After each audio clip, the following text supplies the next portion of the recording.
I keep 1 foot in the analog and 1 foot in the digital in kind of almost everything that I do, whether that's photography where I have digital cameras that I use all the time, but I also have 70-plus-year-old film cameras that I use and shoot black and white film and develop that.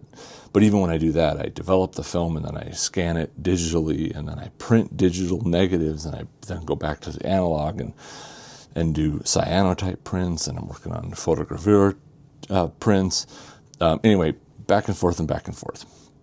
And that means that there's often tools in both worlds that have similar roles, but you bounce back and forth between whichever place makes the most sense. And that's also true in the world of writing instruments. And so while I'm a person who does, in fact, love a good fountain pen, if I'm going to write poetry, nothing better than a fountain pen. But when I'm working in the workshop, when I'm working in my day-to-day life, I tend to end up more in the pencil world. And part of that is sort of a funny, ironic joke, given how Apple branded this thing, which is this is an Apple Pencil. That's actually the old one. The new one is attached to my iPad.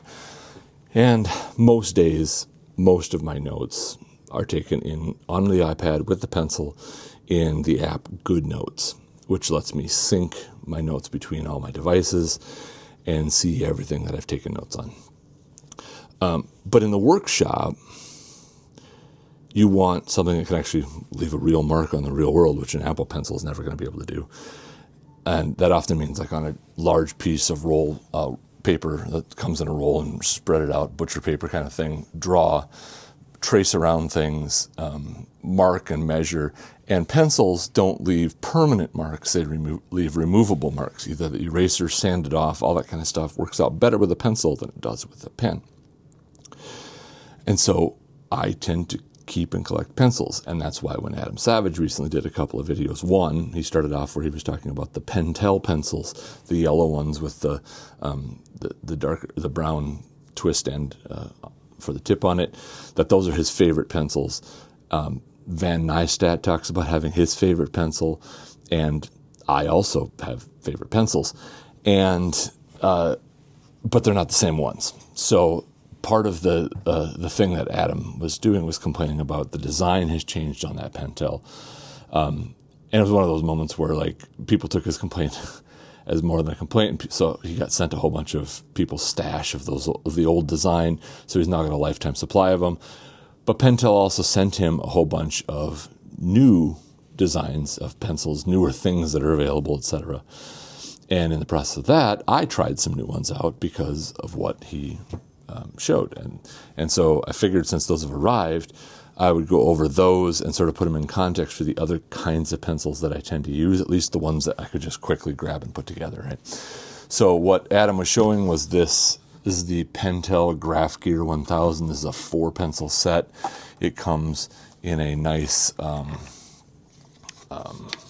foam cutout, extra lead, erasers, etc. And it comes from a 0.9, a 0.7, a 0.5, and a 0.3 millimeter set. And then, and so that tends to cover the sort of normal range. But then I also tend to use 2 millimeter lead holders, which if you have never been a drafts person, used to be called draftsman, and obviously it's gender language needed to change, or architects, they tend to use those. And there's also, similar to what I'm going to show you for the 2 millimeter, there's a 5.6 millimeter, which is like almost crayon-like, that I can't find my 5.6 millimeter when I went to go do this video. But what do I like about a pencil? Like, what makes it a good pencil? And for me, it needs to be, like, for it to be one that I really want and like makes the list of my favorites, is it needs to have a metal barrel. So there are designs that are like, this is the Pacific Arc. This is a 2 millimeter. So this has the lead, see if it'll even focus, that you actually sharpen to a point. There's a sharpener in the top here, and you can sharpen. You can also there's one in my shop, like on the workbench, that you can stick it in and sharpen it. But this one has a plastic body here, whereas this Pacific Arc is steel here, even though both are metal where you actually grip it. So the steel body matters because I am prone to dropping these on the floor and then stepping on them. And a plastic barrel, a plastic bodied pencil shatters as soon as you do that. I don't like that happening, especially when nice mechanical pencils like these are $8 to $15 or more dollars. And so the metal bodied ones went out. Now I've also got, like, I have a rote ring. This is sort of the cheapest of the rote ring lead holders, is a 2mm lead holder. This one's all plastic, and it's a nice enough pencil, but this one, it's going to get shattered at some point. That's what's going to happen. Stettler, I think that's how you pronounce it, makes this blue one, also plastic, and metal re-grip, which we'll get to that in a second, but that it matters, but again, plastic, that one's going to get shattered.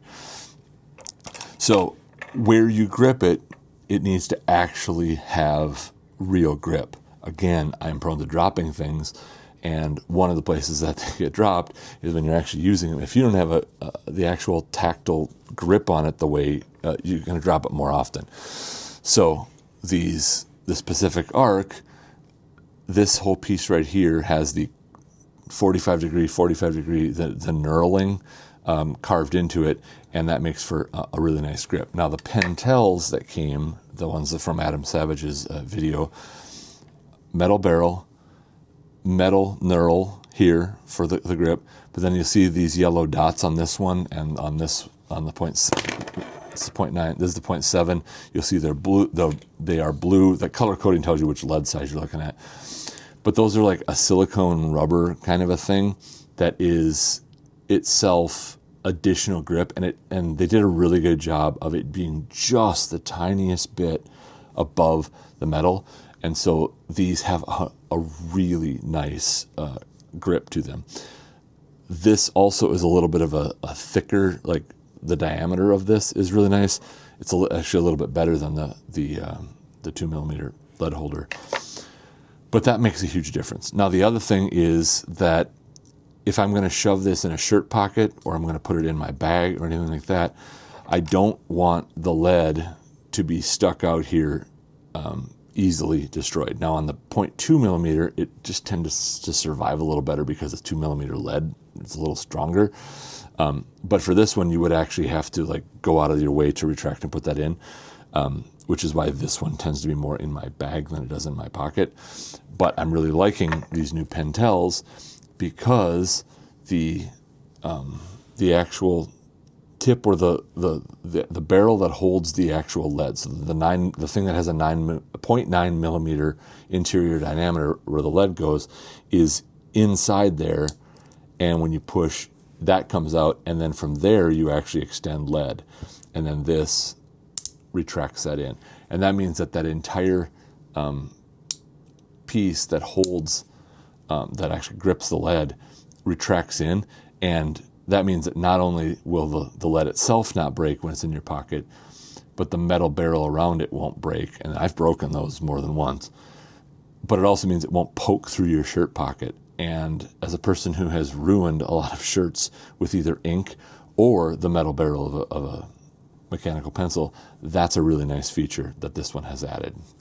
I like when they have an eraser on it, but also I tend to be more likely to have erasers on just laying around that are either needed, like the ones that are sort of putty kind of an eraser, or the solid ones I tend to use more often than I do the actual eraser on the top of those, which is why for the fact that there's no eraser and instead it is the sharpener doesn't bother me at all.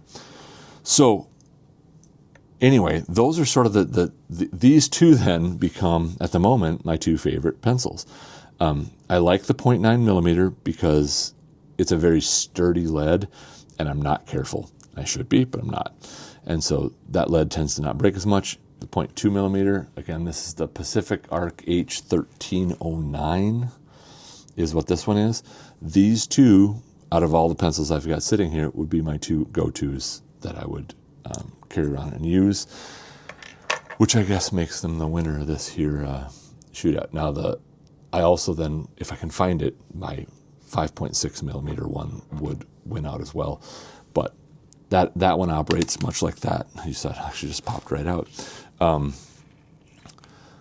lead, much thicker, is just held in place, and then that the grip just sort of loosens, and then you adjust how far in or out it is and work with it. And the 5.6 millimeter works the same way. Mostly to say, if all you've ever used are cheap, crappy mechanical pencils, these really nice ones, now granted, like Rotring makes some that are more like $30 or $40, but these are all in that $8 to $15 range. Most of them in that more like $9 or $10, and that makes them really nice writing instruments at a really reasonable price. And so if you've never given them a shot, it's worth taking a look, because if you're a person who makes things, being able to represent what you're making, communicate to other people in a workshop, communicate to your future self from your past self about what you intended, being able to mark things up with a good pencil makes a huge difference. There's a reason that the folks who make content about making stuff tend to like their writing instruments and have preferences. And so if you are a person who does not have such preferences but does some of those same activities, you might want to shop around a little bit and see what it is that you like, which features matter to you and which ones don't, because everyone has a different set of requirements, and the best is only the best for a certain given set of circumstances, and whoever's recommending the best doesn't know your circumstances. So you've got to evaluate your own against whatever's being recommended. So with that said, go out, find yourself a nice mechanical pencil, and mark a bunch of shit up.